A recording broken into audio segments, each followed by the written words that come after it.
Hello and welcome to NewFilmmakers Los Angeles. My name is Danny De Lillo. I'm here with James with his movie From a Clear Blue Sky. Let's take a look at the clip.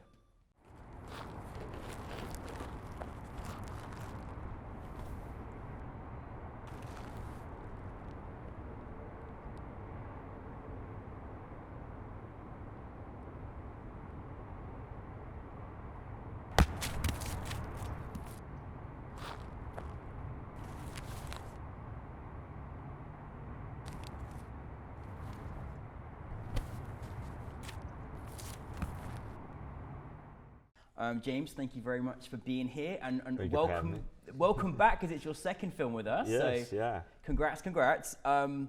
Again, you took us for a journey on your film, I have to say. But for those who haven't seen it, tell us the brief synopsis of your film. Yeah, so essentially it's about a man whose life is changed forever by a rock falling at terminal velocity. So it's a man sits down on a bench next to another gentleman, and a rock falls from the sky, killing the other guy, and that sends him on a path of essentially going to prison, being blamed for the crime and that he didn't commit, and then the cycle continues, sort of like that. Oh my goodness, yeah. It's like, it's really hard to watch, because it's got obviously a little bit of comedic value to it as well, obviously, but it was like, oh my, it was so wonderfully absurd. Where did the inspiration come for you in making the story? You know, it's an idea that I'd been kicking around for a little bit.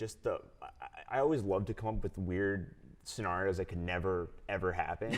I do like absurdity in that way, and I had also been wanting to explore the idea of doing a film that was very simple. Yeah. I knew I wanted to shoot something, write something and shoot something that was going to be as few shots as could be, and that would be each shot would sort of be one scene. Right.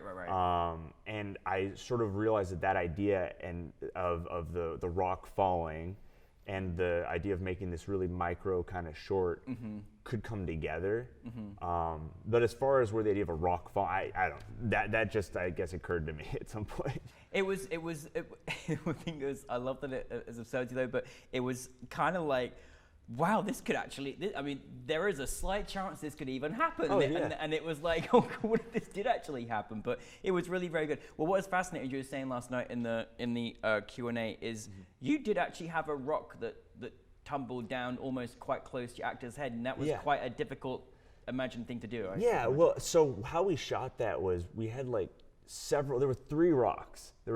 We used. One was a fake, like, kind of plastic lightweight one, which we used the least because it didn't look right when it fell. There was no weight to it. You could tell when something heavy's falling. There was an actual sizable heavy rock. Yeah. And we actually found a little tiny pebble that looked a lot like the heavy rock. So when you see the rock falling from above, from high up, that's actually the small rock that we dropped in front of a blue screen. Oh, wow. And then at the point where it's about to make contact, we had dropped the heavy rock. The actor was safe, but we had a board, like a blue screen board, that the rock bounced off of where his head was. And then, you know, the rock tumbled on the ground. And then we got an actor, just the actor on his own, reacting. And he survived, right? And he survived. Okay, good.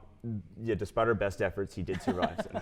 No, it's amazing, because, you know, you sit there and watch these films and you're like, how do they do that? Like, how it looks so real. Like, I was just amazing. So that's how you do it, everybody. There you go. And it's thanks to our VFX guy, my friend Greg.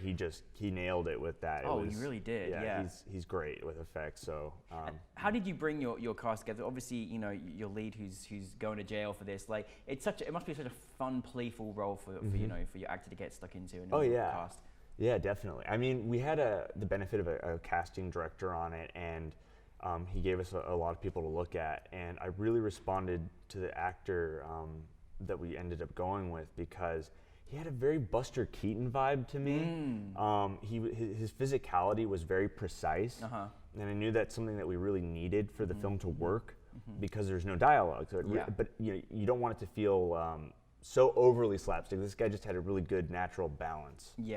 Yeah, no, definitely. What's it like? I mean, because the greatest thing is that there's, till you watch it, obviously, if you have watched it, straight in the opening, you're just given the premise of this whole thing, like, straight away. What's it been like, you know, having it in front of an audience, having it with new filmmakers? What's that experience been like? Well, this was the first time I screened it in front of a larger audience, and So it was really satisfying to hear that the various moments worked for people, that it wasn't too dour, I guess. Yeah. That people were able to still laugh at this scenario, even though it is kind of heavy in its own way. Yeah, literally heavy. Yeah. what was?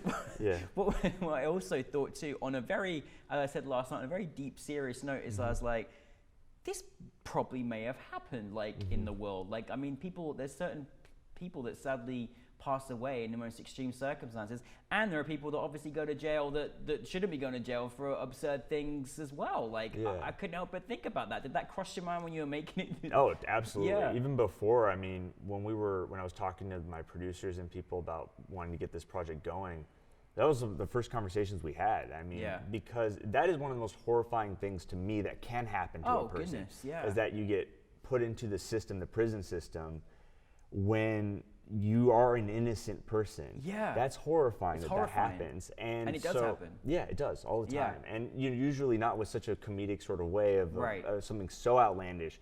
But yeah, being in the wrong place at the wrong time is certainly a problem for people. And our system works well, but not always perfectly. No. So, and it was just a way to really explore. It is a way to explore that through this absurd lens, because it kind of gets you thinking about it, but it sort of disarms you with this outlandish scenario.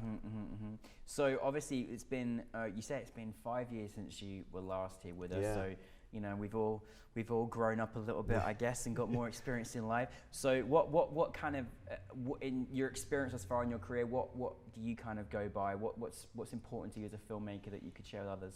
Yeah, I mean, for me, I don't really have a consistency as far as the genre I do, but what I do like to explore is taking scenarios and that are sort of outlandish or sort of dark, and finding ways to get an audience to engage with it. The other thing I do is horror, and horror is great for that because you can actually get to some serious stuff, but in the guise of, it's just a fun, spooky, scary movie. In this film, it was using the comedy, the absurdity, and my last film I brought here, which was about a kid suffering depression, was just to sort of explore that through his relationship to his friends. So it's just exploring the middle ground of humanity, of the darker sides, the lighter sides, in ways that are, like I said, disarming, that sort of get you in there. Well, it's also amazing because your film was 4 minutes, right? Yeah, this one was 4 minutes. So 4 minutes. So to engage and make the audience feel so affected by a short film, is amazing. So credit to you. Oh, thank you very much. What is next for you? Well, I do a lot of writing with my brother, and we've been doing feature screenplays as well. Oh, fantastic. So gonna be just investing more time into writing these features, but I do want to do a short sometime, another short in the near future, because it's just so much fun to tackle something. I mean, we were able to shoot this one in a day, so it was not a huge time commitment. In a day? Yeah. Wow. It was a crazy day. Yeah.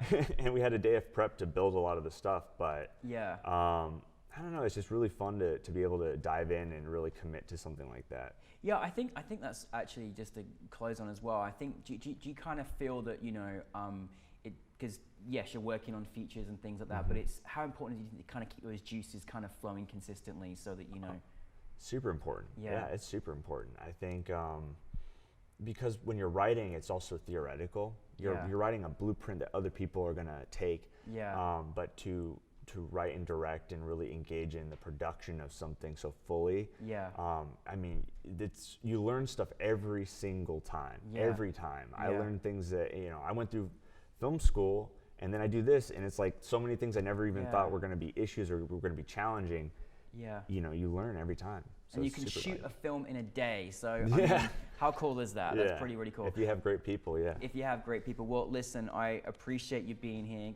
Keep making more movies for us and keep that wonderful, dark comedies that you keep making for us as well. So thank you very much. Thank you. James, everybody.